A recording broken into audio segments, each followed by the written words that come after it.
सबको नमस्कार, राम राम। मेरा नाम रवि। कैसे हैं आप सभी? मुझे आशा है आप सब ठीक ठाक होंगे और आपकी पढ़ाई जबरदस्त तरीके से चल रही होगी। साहब, आपका स्वागत है अपने YouTube channel HSC math with Mukesh पर। हम आपका स्वागत करते हैं।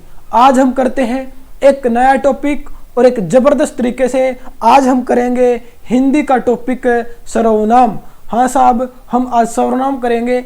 आपको पता है यहाँ से 1 या 2 प्रश्न जरूर बनता है हमारे एग्जाम में, और हमारा एग्जाम में वो गलत भी हो जाता है। साहब, क्यों हो जाता है गलत? क्योंकि हम हिंदी को पढ़ते नहीं और हम हिंदी को क्या समझते हैं?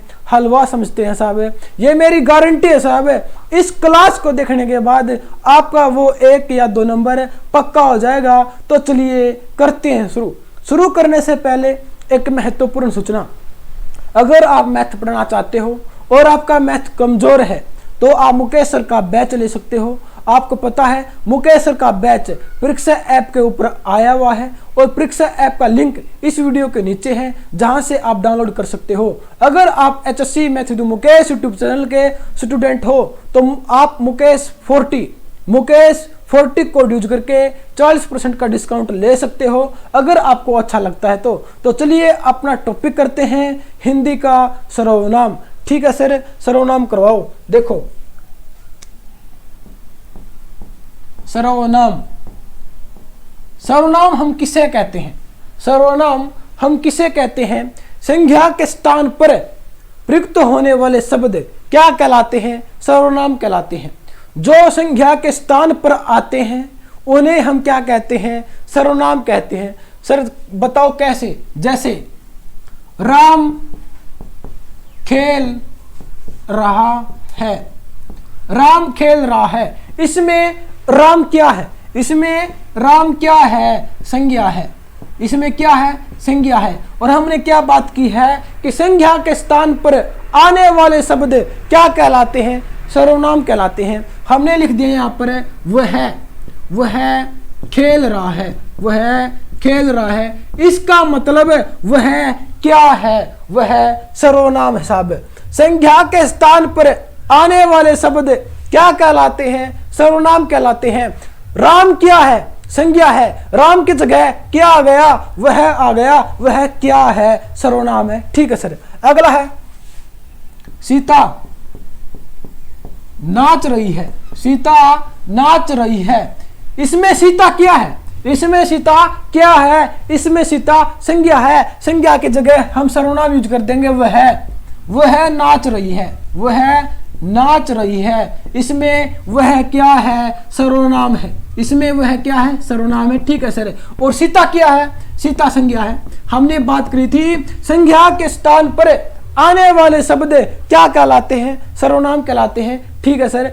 ठीक है। अगला प्रश्न क्या है कि सर्वनाम के कितने भेद हैं? सर्वनाम के कितने भेद हैं? सर्वनाम के 6 भेद हैं। ठीक है सर। 6 के 6 नाम बताओ। ठीक है, देखो पहले मैं इसको रफ कर देता हूं।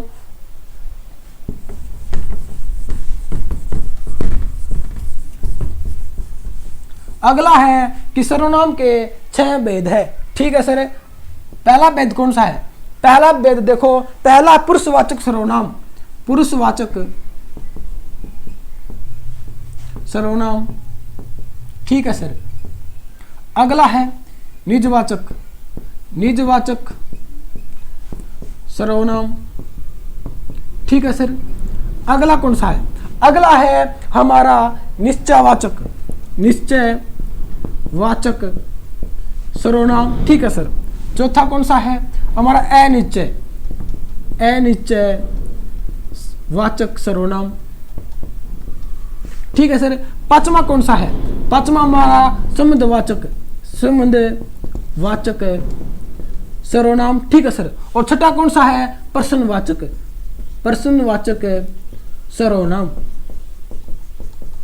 देखो, सर्वनाम के 6 भेद होते हैं जो बोर्ड पे है, 6 के 6। ठीक है सर। हम एक एक करके पढ़ेंगे और यहीं से हमारे एग्जाम में प्रश्न बनता सब। ठीक है सर। एक एक करके पढ़ाओ। पहले करेंगे पुरुषवाचक सर्वनाम, फिर करेंगे निजवाचक, फिर करेंगे निश्चय, फिर करेंगे अनिश्चय, फिर करेंगे संबंध, फिर करेंगे प्रश्नवाचक। ठीक है सर। देखो,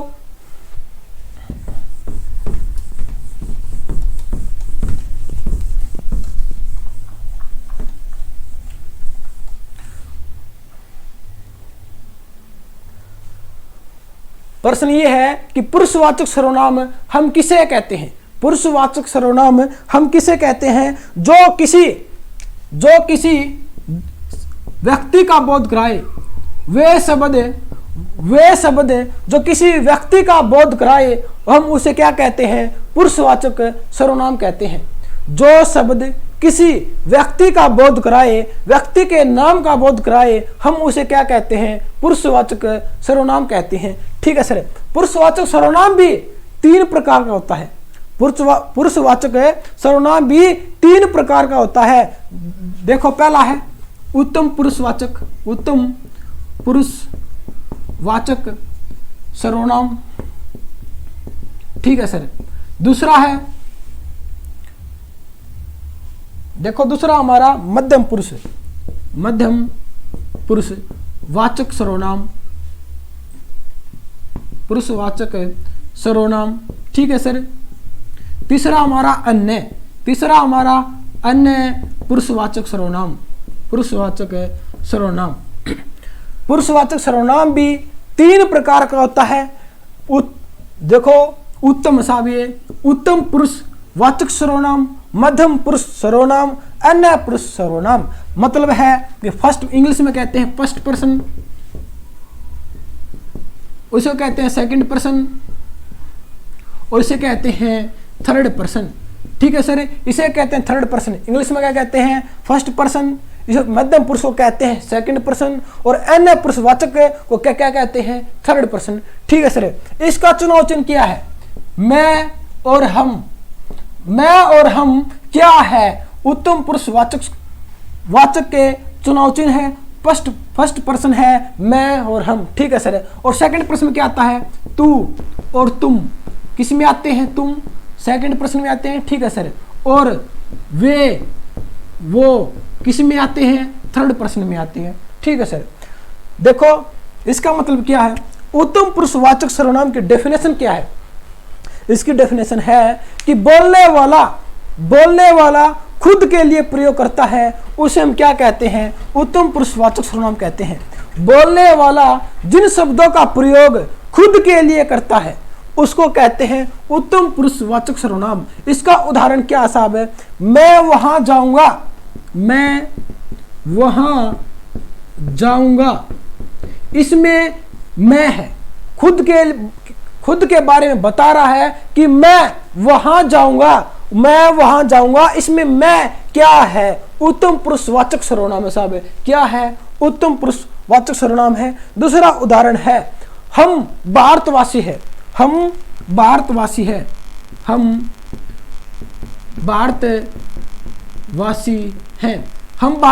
हैं, इसमें हम क्या है? उत्तम पुरुषवाचक सर्वनाम साहब। ठीक है सर। अगला है सेकंड पर्सन, जिसको हम कहते हैं मध्यम पुरुषवाचक सर्वनाम। बोलने वाला दूसरे व्यक्ति के लिए जिन शब्दों का यूज करता है, हम उन्हें क्या कहते हैं? मध्यम पुरुषवाचक सर्वनाम कहते हैं, सेकंड पर्सन कहते हैं। बोलने वाला कि जैसे मैं बोल रहा हूं, और सुनने वाला जो उसके सामने खड़ा है, वो सेकंड पर्सन है, मैं फर्स्ट पर्सन हूं। बोलने वाला जिसके लिए शब्दों का प्रयोग करता है, उसे हम क्या कहते हैं? मध्यम पुरुषवाचक सर्वनाम कहते हैं। ठीक है सर। इसका उदाहरण दो। उदाहरण क्या है? मेरी बात मानो, तुम मेरी बात मानो,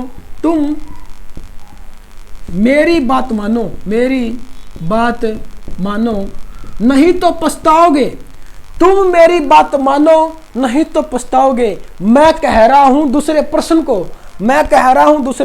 को, तुम मेरी बात मानो, इसमें तुम क्या है? मध्यम पुरुषवाचक सर्वनाम है, सेकंड पर्सन है। बोलने वाला दूसरे व्यक्ति के लिए जिन शब्दों का प्रयोग करता है, उसे हम क्या कहते हैं? मध्यम पुरुषवाचक सर्वनाम कहते हैं, सेकंड पर्सन कहते हैं। चुनाव चिन्ह क्या है? तू और तुम। इसे हम पहचान सकते हैं। ठीक है सर। दूसरा उदाहरण क्या है? देखो, आप जहां चाहो वहां जा सकते हो। आप जहां चाहो वहां जा सकते हो। मैं दूसरे पर्सन को कह रहा हूं, आप जहां चाहो वहां जा सकते हो। इसमें आप क्या है? कि आप सेकंड पर्सन साहब है। क्या है? सेकंड पर्सन है। ठीक है सर। अगला क्या है, अन्य पुरुषवाचक सर्वनाम थर्ड पर्सन, मतलब बोलने वाला तीसरे व्यक्ति के बारे में बात करे, बोलने वाला तीसरे व्यक्ति के बारे में बात करे, उसको क्या कहते हैं, अन्य पुरुषवाचक सर्वनाम कहते हैं, थर्ड पर्सन कहते हैं। ठीक है सर। जैसे इसका उदाहरण क्या है कि वह अच्छा लड़का है, वह अच्छा लड़का है, वह अच्छा लड़का है, मतलब ना कि पहला प्रश्न हुआ ना दूसरा प्रश्न हुआ, तीसरे व्यक्ति के बारे में बात कर दी कि वह अच्छा लड़का है, कि वह अच्छा लड़का है, वह क्या है, तीसरा प्रश्न साहब, ना पहले की बात हो रही है ना दूसरे की बात हो रही है, किसकी बात हो रही है, तीसरे की, कि वह अच्छा लड़का है।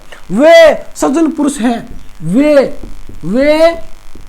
सज्जन पुरुष है, वे क्या है, वे तीसरे व्यक्ति है, वे क्या है, सज्जन पुरुष है। इसका मतलब वे क्या है, अन्य पुरुषवाचक सर्वनाम है, थर्ड पर्सन है। ठीक है सर, हमें आपकी ये बात समझ में आ गई है। अगला बताओ, अगला हमारा क्या है, देखो पहले इसका स्क्रीनशॉट ले लो साहब, सर ले लिया है।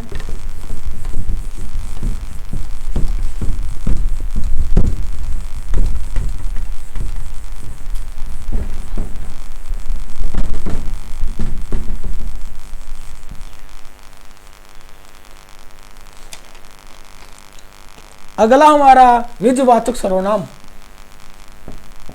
निजवाचक सर्वनाम। निजवाचक सर्वनाम हम किसे कहते हैं, जो शब्द स्वयं के लिए या खुद के लिए प्रयोग हो उसको हम क्या कहते हैं, निजवाचक सर्वनाम कहते हैं साहब। जो शब्द स्वयं के लिए खुद के लिए यूज हो, प्रयोग हो, उसे हम क्या कहते हैं, निजवाचक सर्वनाम कहते हैं। जैसे आप क्या है, आप शब्द निजवाचक है। आप कैसा शब्द है, निजवाचक शब्द साहब, कैसा है, निजवाचक है। जो आप शब्द है ये तीनों पुरुषों में इस्तेमाल किया जाता है, उत्तम पुरुष में भी, उत्तम में भी, ठीक है सर, मध्यम में भी, ठीक है सर, अन्य में भी। पहला पर्सन, फर्स्ट, सेकंड और थर्ड। जो आप शब्द है ये तीनों पुरुषों में इस्तेमाल किया जाता है। सर कैसे किया जाता है, उदाहरण दो। जैसे पहला उदाहरण है कि आप भला तो सब भला, आप भला तो सब भला। इसमें आप क्या है, निजवाचक है। सर निजवाचक है, आपने पहले तो बताया था कि आप निजवाचक है, आप भला तो सब भला, मतलब आप खुद के लिए प्रयोग हुआ है, मैं के लिए प्रयोग हुआ है, और आपको पता है मैं किस में आता है, उत्तम पुरुष में आता है, उत्तम पुरुष वाचक सर्वनाम में आता है। किसी में आता है मैं, किसी में आता है उत्तम पुरुषवाचक सर्वनाम में आता है। इसका मतलब है आप क्या है, उत्तम पुरुषवाचक सर्वनाम है, निजवाचक सर्वनाम है आप भला तो सब भला। ठीक है सर। दूसरा उदाहरण क्या है, दूसरा उदाहरण देखो, अपने आप को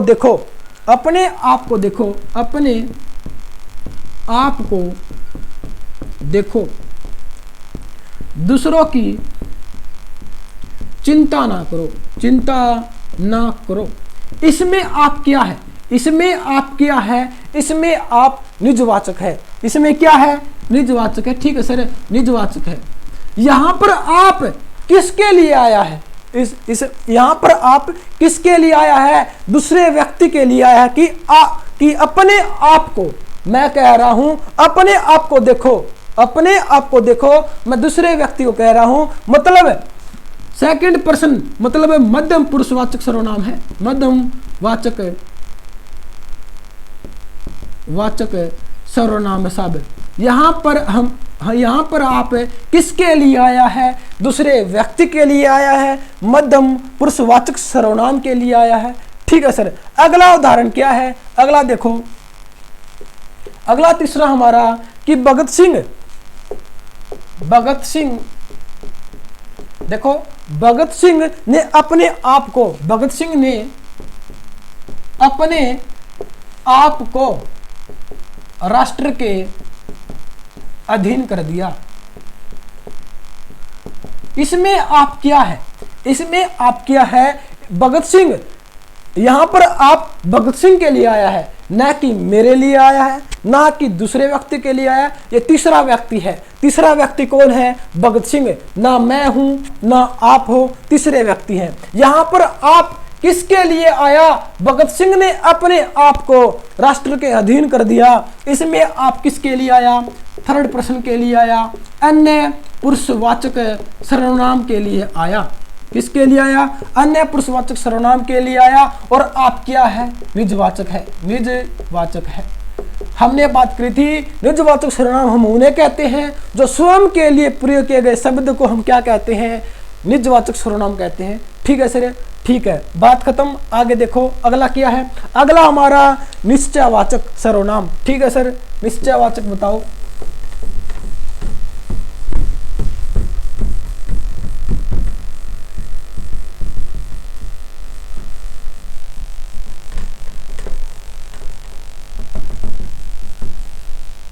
अगला हमारा निश्चयवाचक सर्वनाम, निश्चयवाचक सर्वनाम। जो शब्द हमें पूरी की पूरी जानकारी दे, जो शब्द हमें पूरी की पूरी जानकारी दे, मतलब 100% हमें जानकारी दे, उन शब्दों को हम क्या कहते हैं? उन शब्दों को हम निश्चयवाचक सर्वनाम कहते हैं साहब। क्या कहते हैं? जो शब्द किसी निश्चित प्राणी, वस्तु वह वस्तु का बोध कराए, हम उन्हें क्या कहते हैं? निश्चयवाचक सर्वनाम कहते हैं। या जो हमें 100% जानकारी दे, हम उन्हें क्या कहते हैं? निश्चयवाचक कहते हैं। सर उदाहरण दो कि जैसे दरवाजे पर मोहन आया है, मोहन आया है। दरवाजे पर मोहन आया है, पूरा विश्वास है, निश्चय है पूरा कि दरवाजे पर मोहन ही है, मोहन के अलावा और कोई नहीं है। इसको पूरा निश्चय है, इसको इस वाक्य में पूरा निश्चय है कि दरवाजे पर मोहन आया है, मोहन के अलावा और कोई नहीं आया। ठीक है सर। अगला उदाहरण क्या है? अगला उदाहरण है कि यह राम है, यह राम है, यह पूरा कॉन्फिडेंस है, पूरा विश्वास है, निश्चय है कि यह राम है, श्याम नहीं है। पूरा विश्वास है कि यह राम है और कोई नहीं है, राम है श्याम नहीं है। यह राम, जैसे यह मार्कर है, यह मार्कर है, यह मार्कर है जो मेरे हाथ में है, यह मार्कर है, यह मार्कर है, डस्टर तो नहीं, ये मार्कर है। पूरा निश्चय है मुझे, पूरा विश्वास है, 100% विश्वास है मुझे कि ये मार्कर है। तो इसमें क्या है? निश्चयवाचक सर्वनाम साहब। क्या है? निश्चयवाचक सर्वनाम है। ठीक है सर। अगला क्या हमारा? अगला हमारा अनिश्चय सर्वनाम, अनिश्चय वाचक सर्वनाम, वाचक सर्वनाम। ठीक है सर। इसका मतलब क्या है? अनिश्चयवाचक सर्वनाम मतलब क्या है? जहां पर कॉन्फिडेंस ना हो, जहां पर विश्वास ना हो, जहां पर अनिश्चय हो कि हमें पता नहीं कौन आया है। जैसे दरवाजे पर कोई आया है, दरवाजे पर कोई आया है, कोई, जहां पर कुछ और कोई जैसे शब्द आ जाए, इसका मतलब है कि वह है अनिश्चयवाचक सर्वनाम है। जैसे दरवाजे पर कोई आया है, उसे पता नहीं है कौन आया है, क्या पता कौन हो, श्याम हो, मोहन हो, या कुछ भी हो सकता है, कि पूरा कॉन्फिडेंस नहीं है। दरवाजे पर कोई आया है, कोई तो अनिश्चयवाचक सर्वनाम है। जैसे दाल में कुछ काला है, दाल में कुछ काला है, कुछ काला है, दाल में कुछ काला है, कुछ हो सकता है दाल में क्या काला है, हमें नहीं पता, अनिश्चय है, हमें नहीं पता, तो क्या है? अनिश्चयवाचक सर्वनाम है। ठीक है सर। अगला प्रश्न क्या है? संबंधवाचक सर्वनाम।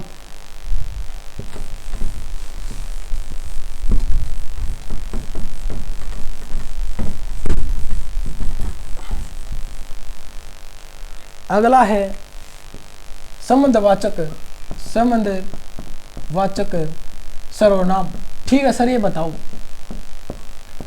जहां पर इसमें क्या है? जो शब्द आपस में संबंध बताते हैं, जो शब्द आपस में संबंध बताते हैं उन्हें हम क्या कहते हैं, संबंधवाचक सर्वनाम कहते हैं। सर जैसे उदाहरण दो, उदाहरण क्या है, उदाहरण क्या है, उदाहरण बताओ। जैसे उदाहरण इसका क्या है, जिसने मेहनत की उसने फल पाया, जिसने मेहनत की, जिसने मेहनत की उसने फल पाया, उसने फल पाया। जिसने उसने क्या बता रहा है, जिसने उसने क्या बता रहा है, आपस में संबंध बता रहा है कि जिसने मेहनत की उसने फल पाया, संबंध बता रहा है साहब आपस में, जिसने और उसने आपस में संबंध बता रहा है कि जिसने मेहनत की उसने फल पाया। ठीक है सर, अगला उदाहरण क्या साहब, अगला उदाहरण क्या है, यह वही है जिसे आपने इनाम दिया था,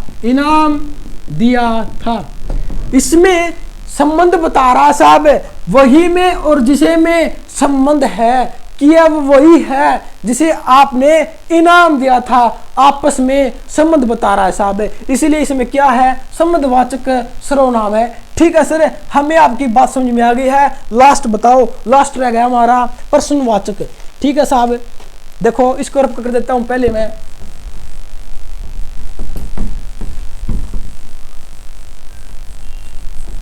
हमारा छठा कौन सा है, प्रश्नवाचक, प्रश्नवाचक सर्वनाम। ठीक है सर, प्रश्नवाचक सर्वनाम बताओ। जहां पर प्रश्न पूछा जाए, जिन वाक्य में प्रश्न पूछा जाए उसे वहां पर क्या होता है, प्रश्नवाचक सर्वनाम होता है। ठीक है सर, जैसे उदाहरण दो, जैसे आप कहाँ जा रहे हो, इसमें प्रश्न पूछा गया है कि आप कहाँ जा रहे हो, जहां पर कहाँ, कौन कैसे पाया जाए, वहां पर कैसा सर्वनाम पाया जाता है, वहां पर प्रश्नवाचक सर्वनाम पाया जाता है कि आप कहाँ जा रहे हो। इसमें प्रश्न पूछा गया है कि आप कहाँ जा रहे हो, कहाँ, कौन, कैसे, ये शब्द पूछे जाए, इसका मतलब क्या है कि वहां पर प्रश्नवाचक सर्वनाम है। ठीक है सर, अगला है तुम्हारा क्या मतलब है, तुम्हारा क्या मतलब है, इसमें प्रश्न पूछा गया है कि तुम्हारा क्या मतलब है, जहां पर क्या भी मिले वहां पर क्या होता है, प्रश्नवाचक सर्वनाम होता है। ठीक है सर, अगला है आप कौन हो,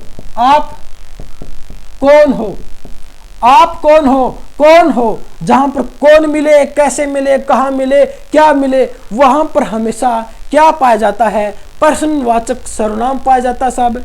हमारा सर्वनाम कंप्लीट हो गया साहब। अगर आपको हमारी क्लास अच्छी लगे, लाइक करो, कमेंट करो, शेयर करो, ये मेरी गारंटी साहब है, सर्वनाम से आपका एक भी प्रश्न नहीं कटेगा। और तब तक के लिए धन्यवाद।